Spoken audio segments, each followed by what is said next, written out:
Hey there, Taurus. Welcome to your bonus 1111 message here for Taurus, Sun, Moon, Rising, and Venus signs with this beautiful deck I got for my birthday. It is called the Fortuna deck.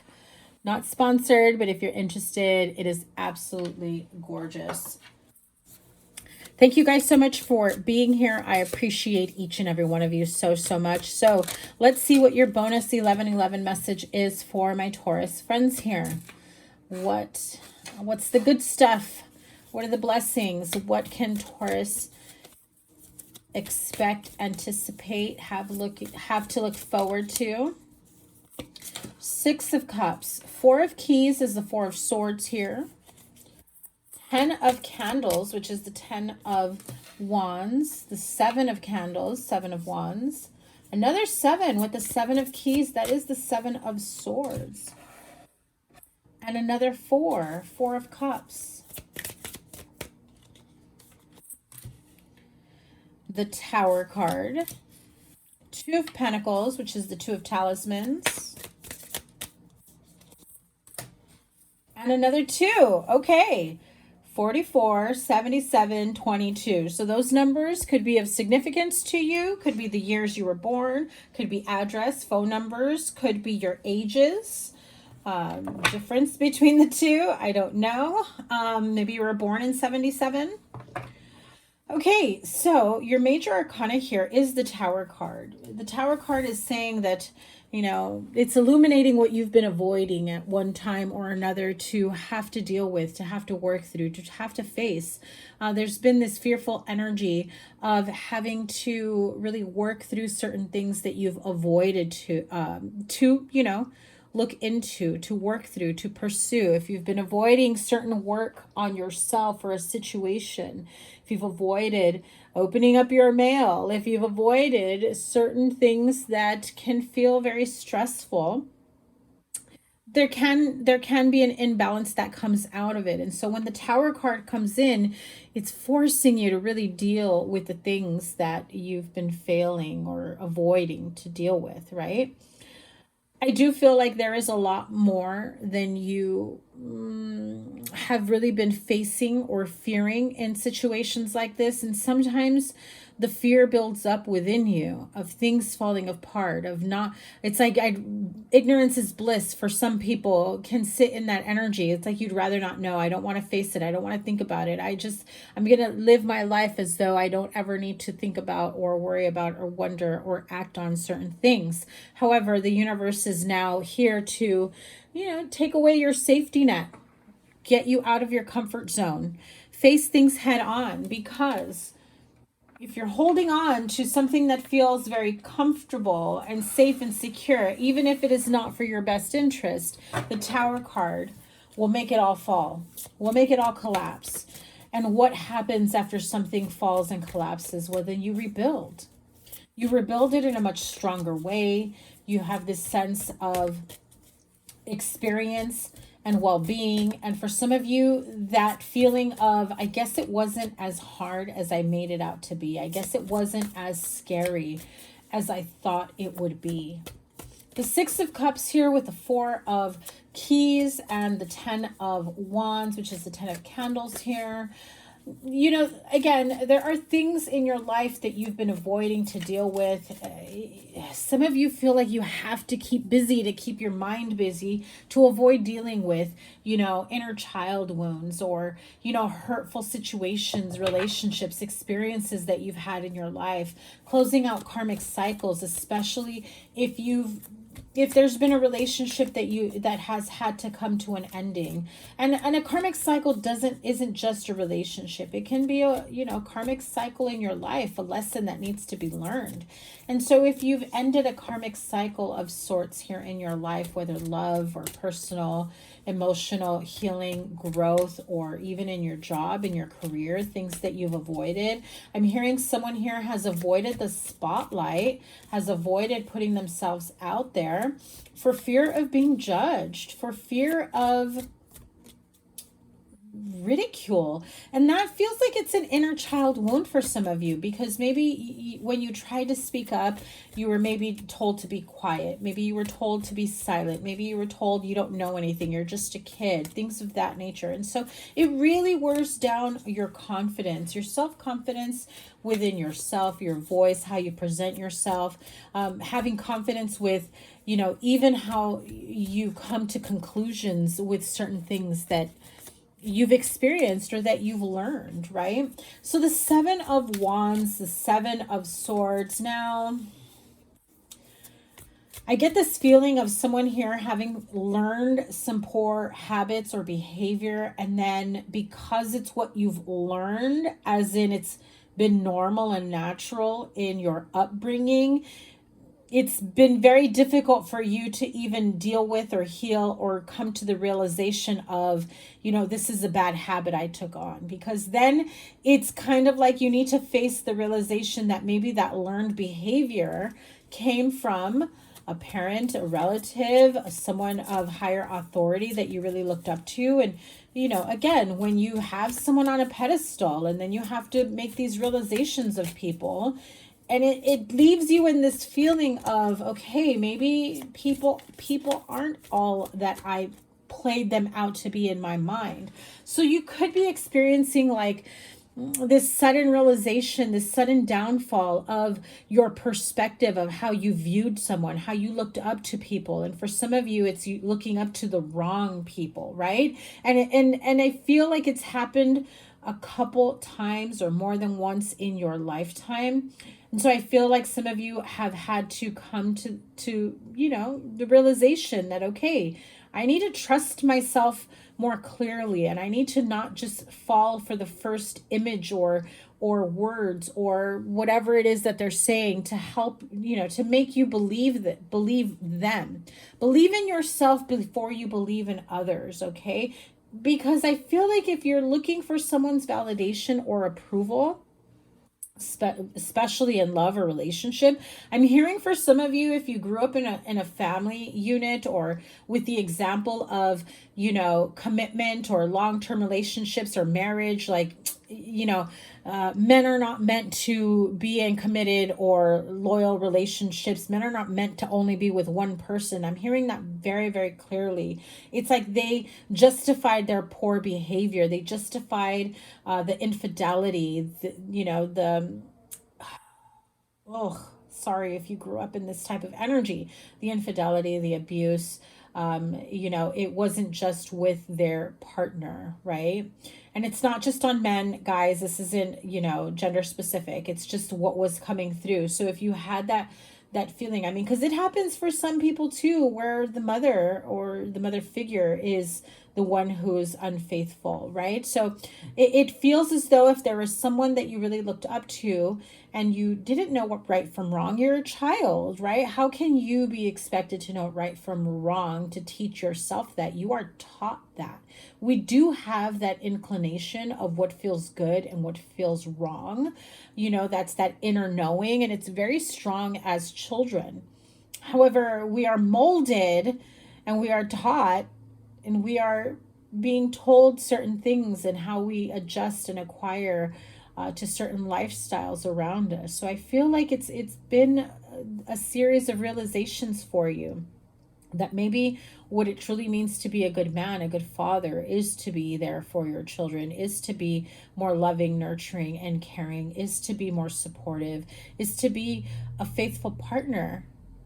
And some of you may have been brought up in the opposite and almost as though expected to have more than one partner because it's natural, it's normal, because that's what they wanted you to believe. I'm sorry if you've gone through this or if you're currently going through this. It really is like this internal battle of good and evil is how I'm hearing it, because now you see someone under a different light, and I feel like you've avoided seeing that. And if those of you that are still kind of being ridiculed for being someone who is being a better person than the example that you received, it's jealousy. It's them realizing that you are a better version of what you were brought up with. And it can be very difficult for someone who is very egocentric. That how dare my children be better than me? You know, unfortunately, there are parental figures out there that cannot handle that. Very egocentric. Two of Pentacles with the Two of Wands here. So the Two of Candles.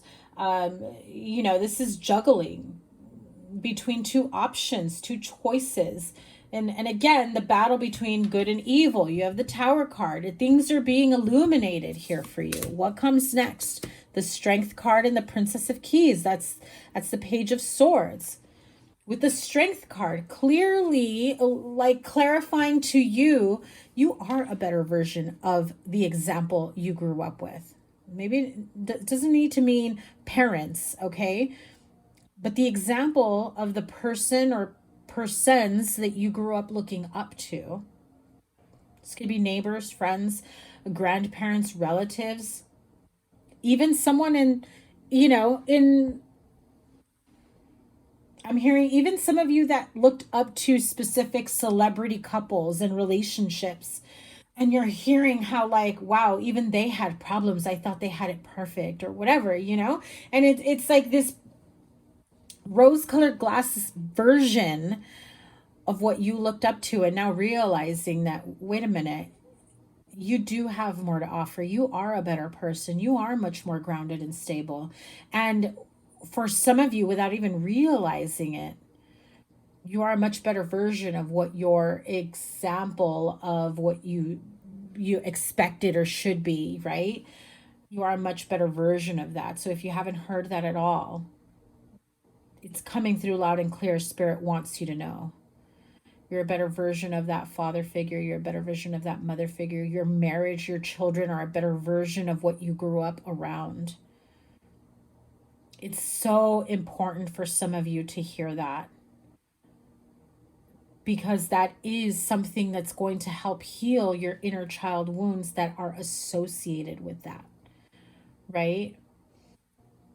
Those of you that saw not the best, maybe very unstable and dysfunctional households, and now you're in a position of making the best household for your family, your relationship, your children, better than you grew up with. Princess of Keys is the Page of Swords here. And so it feels that with this Strength card, look at these beautiful cards. This totally reminds me of like Beauty and the Beast. I don't know if that has any of significance to any of you. It just feels as though you've had yourself under lock and key, and only real, true, safe love is what can unlock it.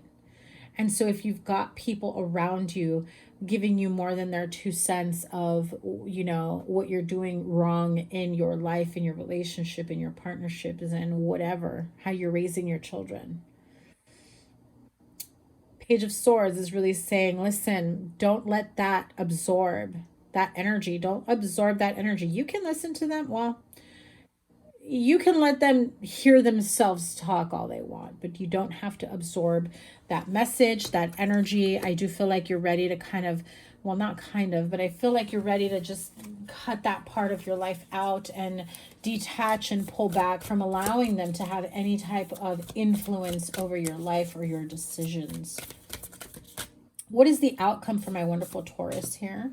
Beautiful. That is the 1111 card. 4 of Wands and 5 of Wands, because the 4 and 5 of Candles here. One more. So now you have 444. Yeah, 444. 22. Yeah, 77. 10 of Cups, beautiful. 1111 card, which is the 4 of Wands with the 5 of Wands.